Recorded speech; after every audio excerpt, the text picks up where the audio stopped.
បាទជំរាបសួរលោកគ្រូថ្ងៃនេះខ្ញុំបាទឈ្មោះសុនសេរីមកមង្គលមកពីក្រុម SU5 ថ្ងៃនេះខ្ញុំមកធ្វើវីដេអូពីការប្រើប្រាស់ redirect sim redirect command ជាដំបូងខ្ញុំសូមភ្ជាប់ ASA ទៅកាន់សិនខ្ញុំសិន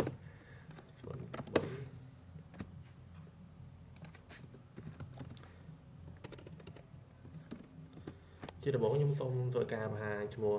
user របស់ខ្ញុំសិនដោយវាយប្រើ command WMI ជាបន្តមកទៀតខ្ញុំសូមធ្វើការបង្ហាញ file ដែលមាននៅក្នុង etc ទាំងអស់ដោយប្រើ command ls etc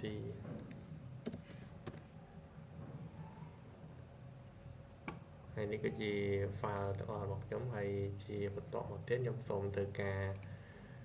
បង្កើត file មួយទៀតដែលមានឈ្មោះថា su5 ដោយប្រើ command touch su5 su5.txt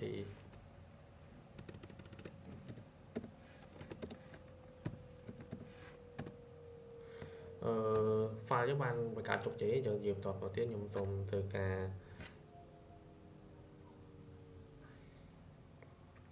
យក file ដែលនោះហ្នឹងបោះចូលទៅក្នុង file su5 ដោយប្រើ command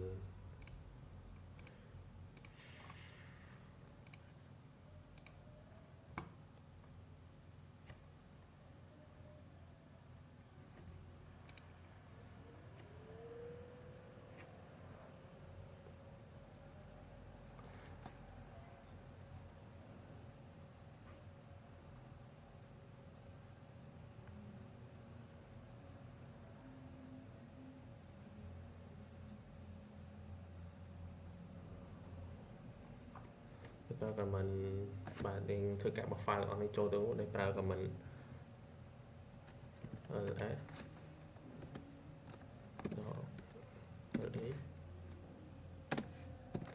etc ធំជាង su5.txt ខ្ញុំចូលកែ enter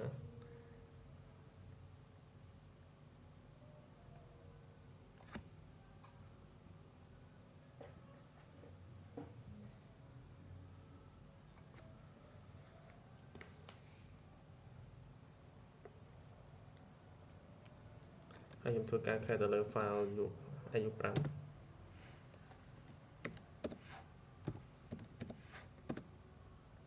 ហើយដល់នេះគឺជា file ទាំងអស់ដែលយើងទទួលមកបាន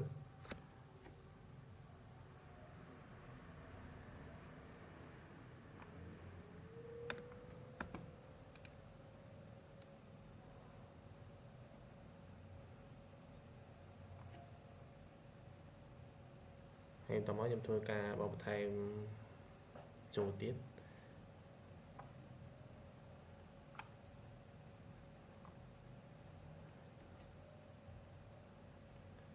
ហើយធ្វើ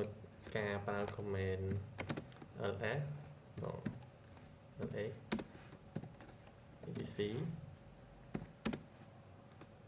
command pipe null command pipe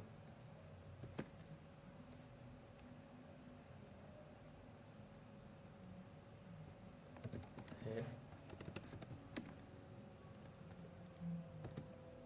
đó ហើយខ្ញុំធ្វើការដកបាញ់5 line សញ្ញាធំជាងហើយ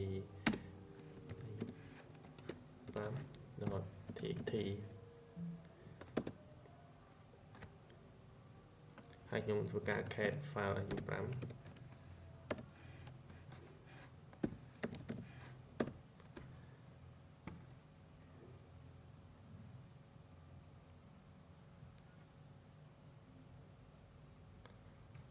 នេះគឺជា file ទាំងអស់ដែលយើងចូលមកបាន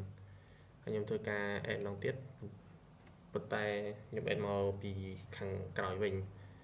ដោយប្រើ command ស្តៀងគ្នាដែរ ls ls etc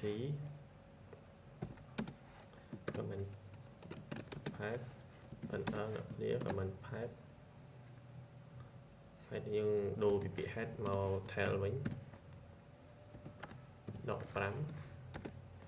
u5.txt ហើយយើងអូជាស្អីខ្ញុំប្រដាក់សញ្ញាធំជាងយើងទៅកាញ់ enter ហើយយើងទៅកាន់ cat u5.txt ហើយសម្រាប់ការងាររបស់ខ្ញុំគឺមានតែប៉ុណ្្នេះទេលោកគ្រូកូនច្រើន